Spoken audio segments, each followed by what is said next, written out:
The rain drummed against the taxi windows as Callie Monroe clutched her worn leather purse, watching the pristine gates of Emerald Heights swing open. Seattle's most exclusive gated community stretched before her like something from a magazine. Manicured lawns, towering evergreens, and houses that cost more than she'd make in 10 lifetimes. First time in the big leagues? The driver chuckled, glancing at her through the rearview mirror. Callie forced a smile. Something like that. Her phone buzzed with another overdue bill notification. 3 months without a teaching job had drained her savings to nothing. When the agency called about an emergency nanny position, live-in, immediate start, pay that would solve all her problems, she hadn't asked enough questions. She should have. The Whitaker mansion loomed ahead, all glass and steel angles that reflected the stormy sky. Modern, cold, beautiful, like everything else money could buy but warmth couldn't touch. Graham Whitaker answered the door himself, and Callie's breath caught. Tall, broad-shouldered, with dark hair that looked like he'd been running his hands through it. His blue eyes held the kind of exhaustion that sleep couldn't fix. Designer shirt wrinkled, sleeves rolled up, stubble shadowing his jaw. He looked like a man hanging by a thread. "Ms. Monroe." His voice was clipped, professional. "Thank you for coming on such short notice." "Of course, Mr. Whitaker. I understand this is a difficult situation." Something flickered across his face. Pain, maybe relief. That's putting it mildly. He stepped aside, letting her into a foyer that could fit her entire apartment. "The boys are upstairs. They don't respond well to new people. I've worked with shy children before. It's not shyness." His jaw tightened. "They haven't spoken to anyone since their mother died 8 months ago. They barely eat. The last 3 nannies quit within a week." Callie's heart sank, but she kept her expression steady. "What have you tried?" "Everything." The word came out bitter.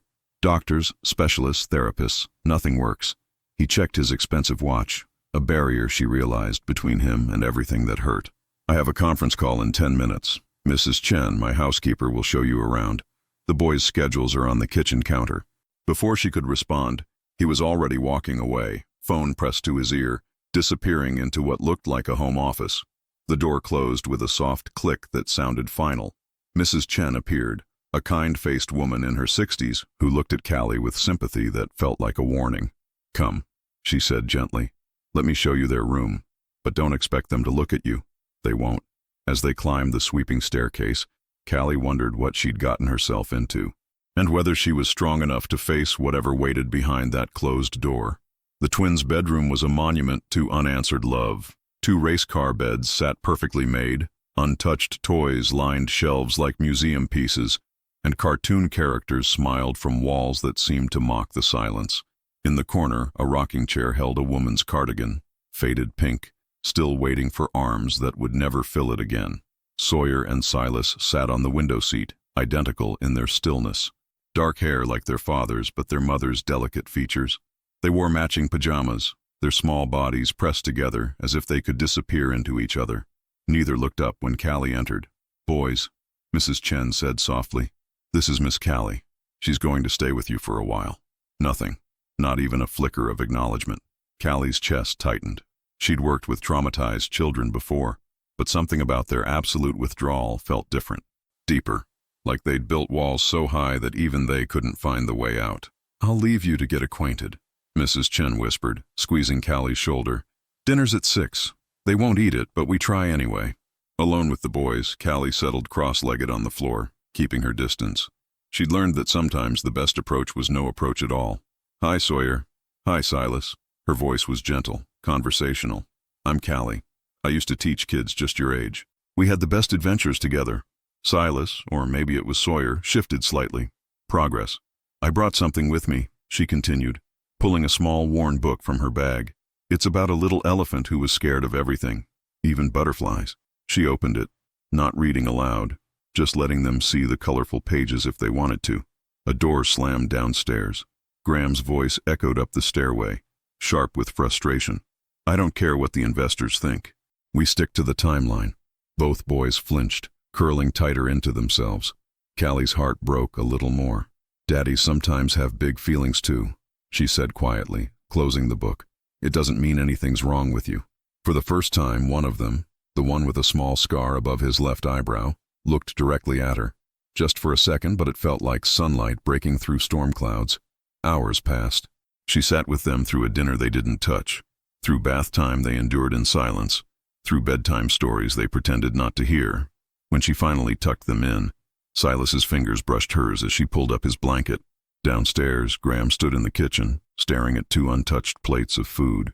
His shoulders sagged with the weight of another failed day. "They ate nothing again," he said without looking up. "It was my first day," Callie replied gently. "These things take time." He laughed, but there was no humor in it. Time. Right. That's what everyone says before they quit. "I'm not everyone, Mr. Whitaker." He finally looked at her then. Really looked, and something in his expression shifted. "We'll see." The second day brought rebellion. Callie woke to the sound of something crashing downstairs. She rushed to the twins' room, finding their beds empty and their breakfast scattered across the hardwood floor like abstract chaos. Cereal crunched under her bare feet as she followed the trail of destruction. Sawyer and Silas stood in the living room, hands covered in what looked like finger paint, except it was yogurt. The white leather sofa bore their tiny handprints like accusations, and torn drawings lay scattered around them like confetti of rage. "Oh, boys," Callie breathed, not angry, but heartbroken. They watched her with defiant eyes, waiting for the shouting, the punishment, the inevitable abandonment. Instead, she knelt among the mess, picking up a torn drawing of what might have been a family. Stick figures with missing faces.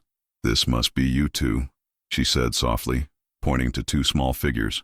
"And this?" She touched a larger figure with yellow hair. "Was this Mommy?"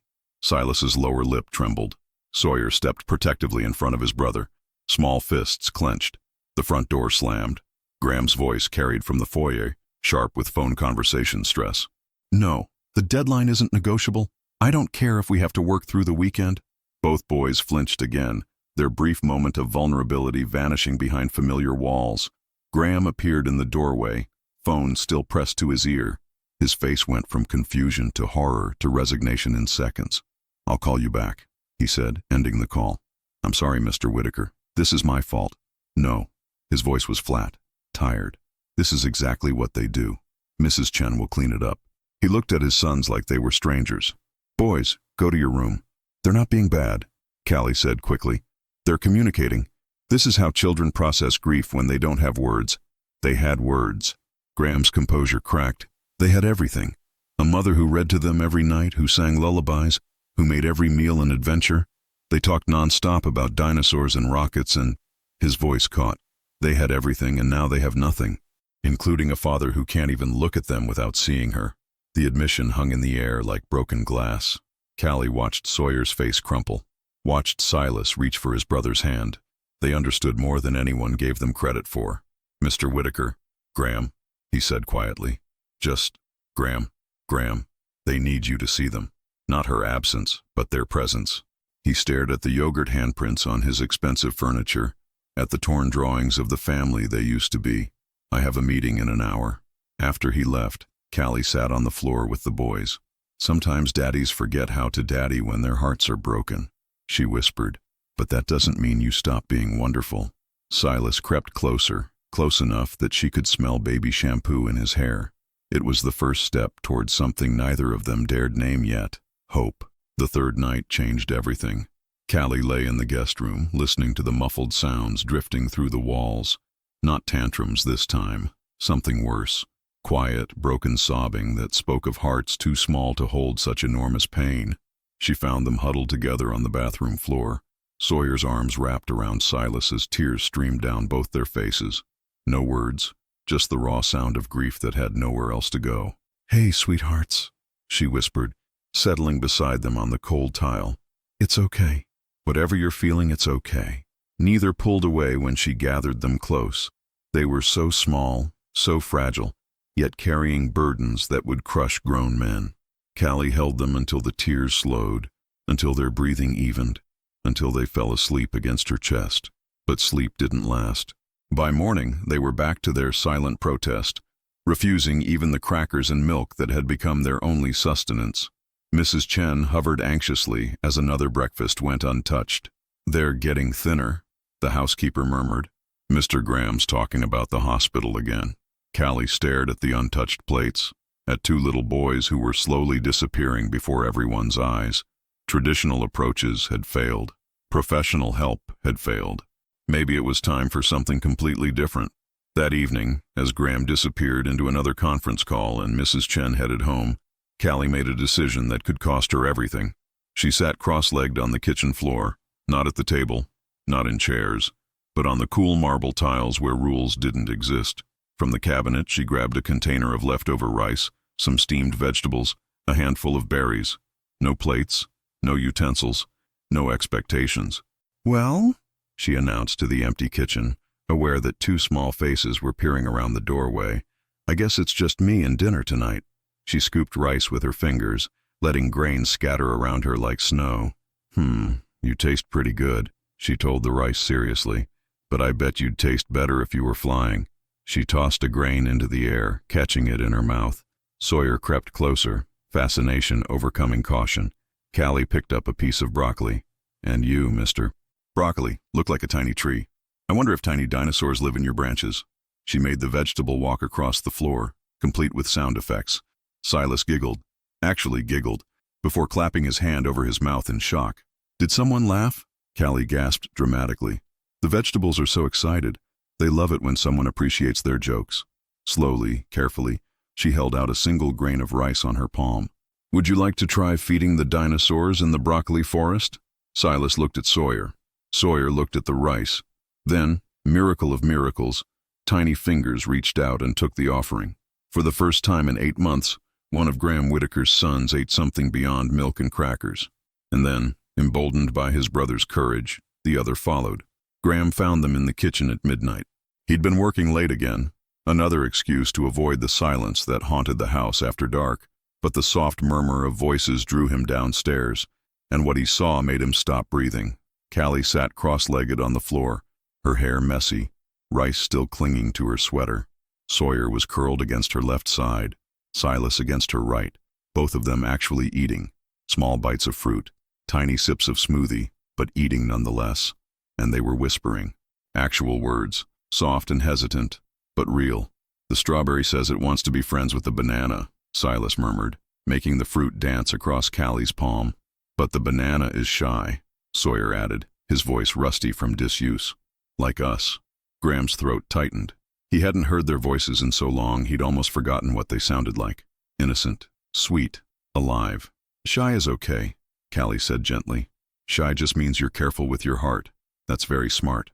"Mommy said that too," Silas whispered. The words hit Graham like a physical blow. His sons were talking about their mother, to a stranger, when they hadn't spoken her name to him in months. Sawyer noticed him first, tensing in Callie's arms, but instead of shutting down, he did something miraculous. He held up a piece of apple. "Daddy, the apple wants to meet you." Graham's vision blurred. He knelt slowly, carefully, as if any sudden movement might shatter this fragile moment. "The apple wants to meet me?" Silas nodded solemnly. "Miss Callie says food has feelings too. We have to be nice to it so it tastes good." For the first time in 8 months, Graham really looked at his sons, not through the haze of grief, not as reminders of what he'd lost, but as the small, resilient people they were becoming despite everything. "What does the apple say?" he asked, his voice thick. "It says," Sawyer considered this seriously, "it says it missed you, and it wants you to stay for the food party." Graham sank fully to the floor, designer suit forgotten. Callie started to move away to give them space, but both boys reached for her, anchoring her in place. "Stay," Silas pleaded. "The food needs all of us." So they stayed. Graham, the millionaire tech founder who commanded boardrooms and closed million-dollar deals, sat on his kitchen floor at midnight, having a conversation with fruit. His sons giggled at his clumsy attempts to make the grapes talk, cheered when he managed to catch a blueberry in his mouth, and slowly, carefully, began to rebuild the bridge between them. "This is working," he said quietly to Callie as the boys arranged berries into smiley faces. "How did you know?" "I didn't," she admitted. "I just knew that sometimes you have to get down to their level to see what they really need." He studied her profile in the dim kitchen light, the gentleness in her eyes as she watched his sons, the natural way she'd inserted herself into their broken family and somehow made them whole. "Thank you," he whispered. When she looked at him, something shifted between them, something dangerous and wonderful and absolutely impossible to ignore. "They're amazing kids, Graham. They just needed someone to see past their pain." "And what about their father?" The question slipped out before he could stop it. "What does he need?" Her breath caught. I think he needs the same thing. The transformation was nothing short of miraculous. Within a week, the Whitaker house hummed with life again. Sawyer and Silas chattered during meals, invented elaborate games with their food, and began sleeping through the night without tears. Graham found himself coming home earlier, drawn by the sound of laughter echoing through halls that had been silent for too long. But it wasn't just the boys who were changing. "Daddy, look!" Silas ran into Graham's office, clutching a drawing. "Miss Callie taught us to make rocket ships with carrots." Graham set aside his laptop, something he would have found impossible just weeks ago. "Wow, that's incredible, buddy. Where's your brother?" "Teaching the peas how to jump like kangaroos in the kitchen," Silas said seriously. "They're very good students." The normalcy of it, a 4-year-old discussing vegetable gymnastics like it was perfectly reasonable, made Graham's chest tight with gratitude. He found Callie in the kitchen, flour dusting her hair as she helped Sawyer measure ingredients for homemade bread. The sight stopped him cold. She looked so natural there, so right, like she'd always belonged in their lives. "We're making dinosaur bread," Sawyer announced. "The dough has to rise like baby dinosaurs hatching." "That sounds very scientific," Graham said, unable to keep the smile from his voice. Callie glanced up, and their eyes met across the kitchen island. The spark was undeniable now, had been growing stronger each day as they navigated this new normal together. Late-night conversations when the boys finally slept, shared glances over breakfast, moments when their hands brushed and neither pulled away. "How was your day?" she asked, the simple question loaded with meaning. "Better now," he admitted, and meant it. Later, after the boys were asleep and the kitchen was clean, they found themselves on the back patio, Seattle's city lights twinkling below. The silence between them was charged, full of things neither dared say. "I keep waiting for the other shoe to drop," Graham confessed, staring into his coffee. "For this to be temporary, for you to realize this isn't what you signed up for." "What do you think I signed up for?" "A job. Not," he gestured helplessly. "This, us, whatever this is becoming." Callie was quiet for a long moment. "I lost my teaching job because I got too attached," she said finally. "When the budget cuts came, I fought harder for my students than for my own position. I've always been told it's my biggest weakness, caring too much. And now?" She looked at him, vulnerability and strength warring in her expression. "Now I think maybe it's not a weakness at all. Maybe it's exactly what your family needed." "What we needed," he corrected softly. The admission hung between them, dangerous and thrilling. Graham reached across the small table, his fingers finding hers. "Callie, Daddy?" They sprang apart as Silas appeared in the doorway, rubbing sleepy eyes. "I had a dream about Mommy. She said she likes Miss Callie." Graham's throat closed. "Did she?"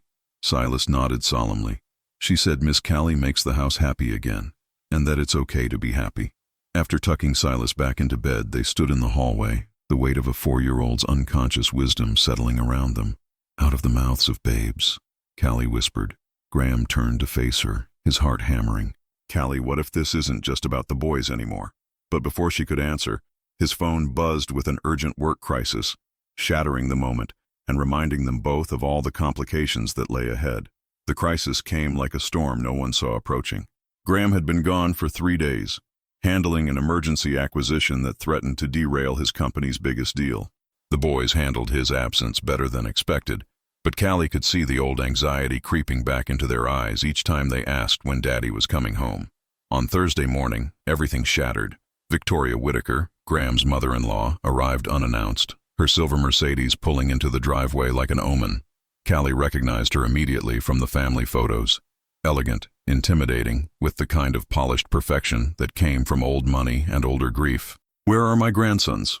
Victoria's voice cut through the morning air as Mrs. Chen let her in. Callie found the boys in the living room, suddenly small and uncertain, as they recognized the woman who'd been absent from their lives since the funeral. Victoria's face softened momentarily when she saw them, but hardened again when her eyes landed on Callie. "And you must be the latest nanny," Victoria said, the word dripping with disdain. "I suppose Graham didn't mention I'd be coming to collect the children." "Collect them?" Callie's blood turned cold. "For an extended stay. Graham has clearly proven incapable of providing proper care." Victoria's gaze swept the room, toys scattered naturally, evidence of children actually living rather than existing. "Look at this chaos. And I'm told they're eating with their hands like animals?" "They're happy," Callie said firmly. "They're talking, eating, sleeping. They're traumatized children being raised by help, Victoria snapped. I have legal documentation, temporary custody while Graham sorts out his priorities. Sawyer pressed against Callie's leg. We don't want to go, he whispered, the first time he'd expressed a preference about anything in months. I know, sweetheart, Callie murmured, her heart breaking. The car is waiting, Victoria announced. Pack their things. The next hour was chaos. Callie helped the boys pack while trying to stay calm, calling Graham repeatedly with no answer. The twins clung to her, begging her to come with them, not understanding why they were being taken from the only stability they'd known since their mother died. Will you visit us? Silas asked through tears as Victoria's driver loaded their suitcases. I'll try, Callie promised, knowing it was likely a lie. Graham's BMW roared into the driveway just as Victoria's Mercedes was pulling away. He leaped out, still in his rumpled business suit, wild-eyed and desperate. Where are they? He demanded, storming into the house. Gone, Callie said, her own tears finally falling. Your mother-in-law had papers. She said you were unfit. Damn her! Graham's voice was raw, broken. I should have seen this coming. She's been fighting me for custody since the funeral, claiming I'm too unstable, too focused on work. Then fight back, Callie said fiercely. Those boys need you. They've made so much progress. Have they? Graham laughed bitterly. Because from where Victoria stands, I'm exactly what she says I am. A workaholic who abandoned his children to the care of strangers. I'm not a stranger, not anymore. He looked at her then, really looked, and she saw something devastating in his eyes. Aren't you? Because that's what this is, isn't it? A job, a temporary arrangement until something better comes along. The accusation hit like a slap. That's not fair, isn't it? His voice rose, months of pain and guilt finally exploding. Everyone leaves, Callie. Everyone. My wife, the nannies, the therapists. Why would you be any different? Because I love them. The words tore from her throat. I love those boys like they're my own. And She stopped, the rest of the truth too dangerous to speak. You what? I love you too, she whispered. All of you. This stopped being a job the first night I held them while they cried. Graham stared at her, something raw and desperate flickering across his face. Then his phone rang. His lawyer, probably. And the moment shattered. I have to fix this, he said, already stepping away. I have to get them back. Let me help. No. The word was final. This is my mess to clean up. He left her standing in the empty house, surrounded by the echoes of the family they'd almost become. 3 weeks. 3 weeks of sterile silence in Victoria's pristine mansion, where toys stayed in their designated places and meals were eaten with proper utensils at proper times. 3 weeks of watching Sawyer and Silas retreat back into themselves, their newfound voices growing quieter each day. Graham stood outside the family court building, his lawyer beside him with a folder full of documentation, character witnesses, psychological evaluations, proof of the boys' remarkable progress under Callie's care, everything except the one thing that mattered most. The hearing starts in an hour, his lawyer said. Are you sure she's coming? Graham wasn't sure of anything anymore. He'd called Callie dozens of times, left voicemails, sent texts, all unanswered. The last time he'd seen her, he'd accused her of the one thing she'd never been, temporary. Mr. Whitaker? A small voice made him turn. Callie stood at the bottom of the courthouse steps, clutching a manila envelope. She looked different, professional blazer, hair pulled back, armor for battle, but her eyes held the same warmth that had transformed his broken family. You came, he breathed. For them, she said simply. I have something for the judge. Inside the courtroom, Victoria sat with her own legal team, composed and confident. The boys sat beside her, wearing matching suits that made them look like tiny prisoners. When they saw Callie, their faces lit up for the first time in weeks. Miss Callie. Silas started to run to her, but Victoria's firm hand stopped him. The hearing was brutal. Victoria's lawyer painted Graham as an absent father who'd abandoned his children to an unqualified caregiver. They cited his work schedule, his emotional unavailability, the chaos they'd found in his home. Your Honor, Victoria testified, these children need stability, not some experiment in unconventional childcare. But when it was Graham's turn to speak, something had changed in him. The businessman was gone, replaced by a father who'd finally learned what mattered most. Your Honor, my mother-in-law is right about one thing. I failed my sons after their mother died. I buried myself in work because facing their pain meant facing my own. His voice cracked. But 3 months ago, someone showed me that healing doesn't come from hiding. It comes from getting down on the floor where your children are and meeting them where they hurt. He looked at Callie. She taught my boys to eat again, to laugh again, to believe that love doesn't always end in loss. She taught me the same thing. The judge was about to speak when Callie stood. "Your Honor, may I approach?" She handed over the envelope with trembling fingers. "These are letters from the boys." Inside were dozens of crayon drawings and dictated letters. Pictures of their family, all 4 of them. Stories about rocket carrots and dinosaur bread. And one drawing that made the judge's stern expression soften. 2 little boys holding hands with a woman who looked like Callie, standing next to a man labeled Daddy, with the words "Our New Happy" scrawled across the top. "They dictated these to me over the past 3 weeks, Callie said, when they asked why they couldn't come home." Sawyer suddenly broke free from Victoria's grasp. "Judge lady, can we go home now? Miss Callie makes the best food, friends, and Daddy learned how to make them talk too. And we miss our rocket ship beds," Silas added, joining his brother. "Grandmother's beds don't go zoom." The courtroom was silent except for the sound of Victoria's quiet weeping, not from defeat, but from finally seeing what she'd been too blinded by grief to understand. These children weren't broken anymore. They were whole. "Custody returns to the father," the judge ruled gently, "with a recommendation for family counseling and whatever Miss Monroe is doing, keep doing it." Outside the courthouse, Victoria approached them one last time. "Graham, She looked at her grandsons, really looked at them. "They're happy. I forgot what that looked like. They need their grandmother too," Graham said quietly, "just not as their guardian." After Victoria left, it was just the 4 of them on the courthouse steps. Sawyer and Silas launched themselves at Callie, but their eyes were on their father. "Daddy, is Miss Callie coming home too?" Silas asked. Graham looked at her, all his fears and walls finally crumbling. "That depends. Do you think you could handle a man who's still learning how to be the father he should have been all along?" Callie's smile was radiant. "Only if he can handle a woman who loves too much and thinks vegetables have feelings." "I'm counting on it," Graham said, pulling all 3 of them into his arms. 6 months later, they'd have their first family dinner as an official family, Callie's adoption papers finalized, wedding bands new on their fingers.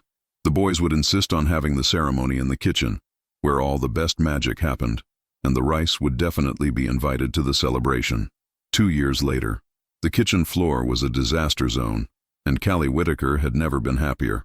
Flour dusted every surface like snow, purple food coloring stained small fingers, and what had started as an attempt to make birthday cupcakes now resembled abstract chaos. 6-year-old Sawyer stood on a step stool, carefully measuring chocolate chips with the concentration of a scientist, while Silas narrated a dramatic story about how the vanilla extract was actually a magic potion.